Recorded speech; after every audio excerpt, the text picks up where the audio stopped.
Assalamualaikum guys, selamat datang ke SRTV. So ini adalah bilang orang perbincangan sebelum kita menuju ke perlawanan terakhir untuk round pertama bagi saingan Liga Super 2023 ni, di mana perlawanan terakhir untuk saingan pertama ni kita akan bertemu dengan Kedah tidak lama lagi.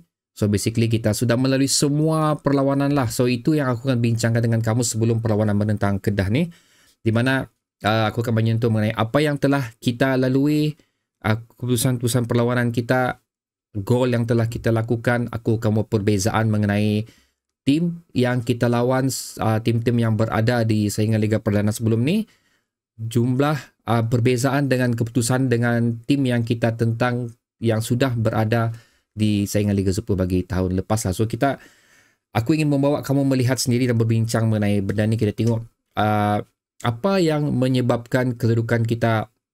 Aku bukan cakap kurang memberangsangkan, tapi tidak seperti mana kedudukan yang telah kita lalui bagi saingan Liga Super tahun 2022 lah, iaitu tahun lepas. Okay, again, ini bukan untuk menghentam apa semua, untuk bilang orang menang dipuji, kalah dikutuk, bukan begitu. Tapi sama-sama kita melihat sendiri prestasi pasukan Sabah FC yang menyebabkan kita tidak berada di kedudukan seperti mana yang kita inginkan, seperti mana yang kita lihat pada season lepas. Itu saja tujuan dia. So kita membincangkan juga di mana kelemahan Sabah FC yang menyebabkan kita berada di kedudukan yang kita miliki sekarang lah.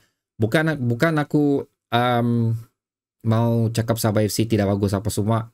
Apapun keputusan yang telah kita lalui, kita masih berada di satu kedudukan yang cukup bagus, berada di kedudukan top 5 saingan Liga Super setakat pusingan pertama ni. Again, ia juga akan efek lah dengan apa yang bakal berlaku sewaktu menentang Kedah tidak lama lagi.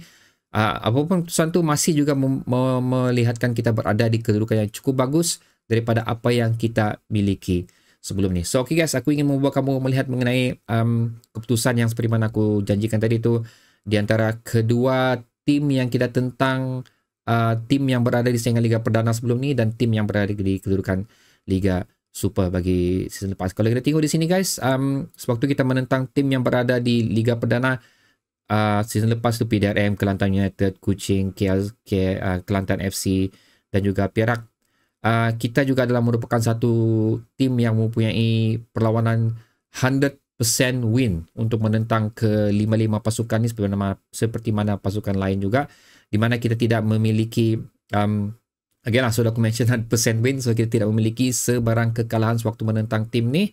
Dan jumlah jaringan gol yang kita lakukan juga cukup bagus, itu sebanyak 18 gol, 4 bolos, 5 perlawanan. Itu yang bilang orang memberikan advantage kita untuk berada di top 5, kerana perlawanan ni adalah perlawanan must win. Ada juga beberapa tim yang berada di Liga Super season lepas tidak mampu untuk mendapat 3 mata di antara ke 5-5 pasukan ni lah, membuatkan mereka berada di mid table. Itu kesilapan yang telah dilakukan oleh tim-tim besar lah, seperti mana contoh kalau aku nak silap macam Negeri Sembilan, kalau aku nak silap ada juga aku nak pasti tim mana sudah tu, tapi mereka seri sewaktu menentang salah satu 5 tim ni, semua menyebabkan mereka berada di mid table sekarang. Dan itu adalah merupakan kesilapan yang tidak dilakukan oleh Sabah FC yang membuatkan kita berada di top 5. So basically kita sukses untuk mengutip 3 mata bagi tiap 5 pasukan ni. Tapi apa yang aku mau kamu tengok di sini adalah sewaktu kita menentang pasukan yang berada di Liga Super. Again, kalau kamu tengok, basically kita belum menentang Kedah lagi di sini. So setakat 7 perlawanan, result yang kita miliki tidaklah begitu bagus, di mana kita hanya mampu mengutip 2 kemenangan daripada 7 perlawanan ni. Itu sewaktu menentang Penang sendiri dan juga sewaktu menentang Selangor. Ini adalah merupakan satu keputusan yang mengejutkan lah, especially menentang Selangor ni. Kalau tidak menentang Penang sih, kita berjaya bawa balik 3 mata. Manakala kita lebih mengutip seri dan juga lebih banyak mengutip seri dan juga kekalahan lah, itu sebanyak JDT dan juga KLCT. So setakat ni JDT dan KLCT adalah merupakan buddy untuk Sabah FC. Of course JDT aku rasa mana-mana pasukan belum berjaya mengalahkan mereka, tapi untuk KL ni sesuatu yang mengejutkan lah, di mana kita masih belum mampu untuk menundukkan KLCT apatah lagi di Ceras, dan sekarang ni di Stadium Lika sendiri. Di mana dua perlawanan yang telah berlangsung satu di Ceras kita kalah perlawanan tu 0-2. Lepas tu di Likas waktu menentang PLFA itu dengan harapan Sabah berjaya memecahkan badi tersebut dan juga mengekalkan rekod tanpa kalah Sabah FC di Likas, lebur di tangan KL City yang keputusan 2-1. Tapi bagi aku untuk saingan Liga Super sendiri kita belum mencatat kekalahan lah Stadium Likas. Itu yang paling penting di sini lah. Kekalahan di Stadium Likas itu adalah kekalahan Piala FA. So itu saja. Persaingan yang berbeza tapi liga domestik yang samalah. So jumlah gol yang terkumpul untuk perlawanan tersebut daripada 7 perlawanan yang kita lalui untuk menentang tim yang berada di Liga Super bagi season lepas, belum termasuk Kedah lagi, sekali lagi guys, adalah sebanyak 11 gol dan juga 13 bolos guys. So ini yang aku mau bincangkan kamu. 5 perlawanan untuk menentang tim yang berada di Liga Perdana sebelum ini kita telah mencatat 18 gol dan 4 bolos.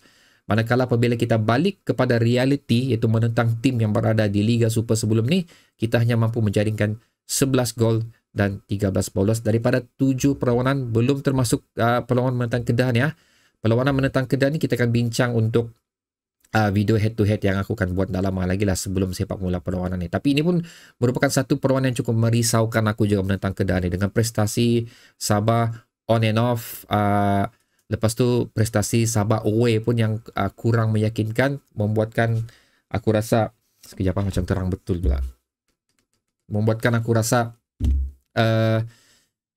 agak risau lah untuk perlawanan menentang Kedah ni, especially away lagi. Kita tengok di sini guys, aku ingin sentuh mengenai perlawanan sewaktu menentang tim yang berada di Liga Super sebelum ni, di mana kita nampak di sini apa yang kekurangan kita adalah dari segi, sekali lagi guys, jentera serangan menjadi masalah kita untuk season 2023 ni, di mana kita hanya mampu menjadikan sebanyak 11 gol saja selepas 7 perlawanan.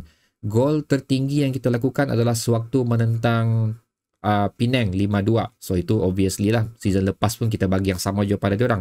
Tapi so aku tolak tepi untuk Penang lah, untuk pasukan yang mempunyai reputasi yang tinggi lah, di mana kita telah menundukkan Selangor 2 gol, berbalas 1 dan juga mengikat Terengganu 2 gol.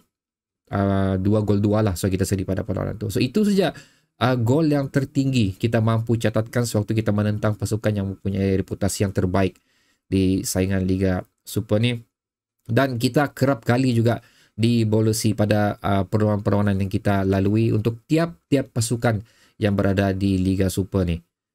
Okay, at least 1 gol lah. Even walaupun kita menang menentang Penang sebanyak 5 gol, tapi kita still bolos 2 gol pada perlawanan tu.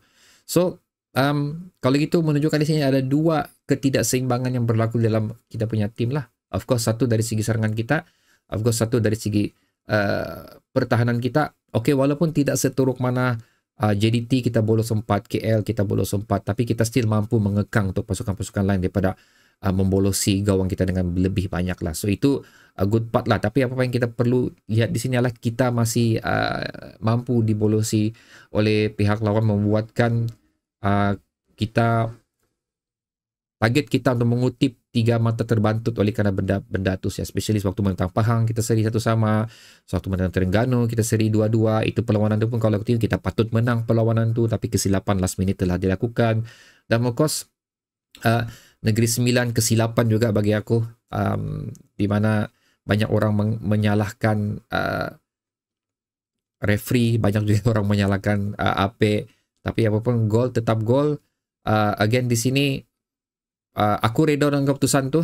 Kalah kita, menang kita, seri kita, aku reda dengan keputusan tu. Yang penting tim kita berada di top 5. Itu saja yang bagi aku yang terpenting lah.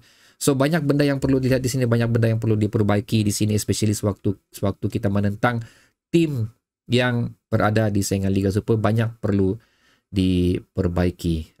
So itu perkongsian aku saja lah guys untuk untuk video ini, untuk kita tengok di mana prestasi pasukan kita di hampir menuju tamatnya saingan pusingan pertama untuk Liga Super ni. So kita akan berjumpa lagi di video seterusnya pula, di mana video ni akan memberi efek untuk keputusan ataupun prediction aku untuk Kedah menentang Sabah tidak lama lagi. So that's why kenapa aku keluarkan video ni, kerana apa yang aku share dengan kamu juga akan memberi efek tentang prediction aku untuk keputusan Kedah menentang Sabah lagi. So kita berjumpa lagi di video head to head nanti. Aku akan keluarkan tidak lama lagi. So sila tekan komen kamu mengenai prestasi Sabah setakat ni yang telah aku share dengan kamu berdasarkan gambar-gambar yang telah aku berikan tadilah. So sila tekannya di ruang komentar di bawah. Sehingga kita berjumpa lagi di video seterusnya guys. Assalamualaikum.